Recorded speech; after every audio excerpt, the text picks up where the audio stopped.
I mean, it was one of the hardest things I've done. And I say that as someone who's given birth to twins. And so I thought that was interesting that people don't necessarily do that, because I'm like, yes, I do. But we didn't necessarily do it as a crew, but we watched the preparedness seminars, which helped alleviate a lot of my fears, because I tend to overthink things. And I was like, oh, well, what if this happens? And what if this happens? And you know what? It's okay, But then once we checked into base camp and we did that opening campfire, and I saw, I got to see the tooth of time, the peak at the top. I was just like, well, this is going to be amazing. And it was, I mean, it was one of the hardest things I've done.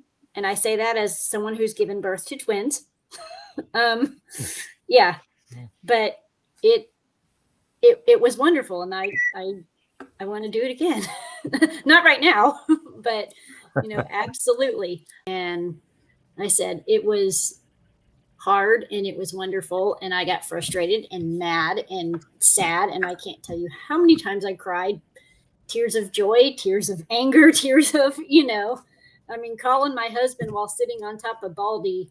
And I'm just like, oh my gosh, I can't believe I did that. It's just like, and can someone please send a helicopter to get me off this mountain? Because it is just, but just telling my son, it's like, we did this, and I'd never backpacked before or anything.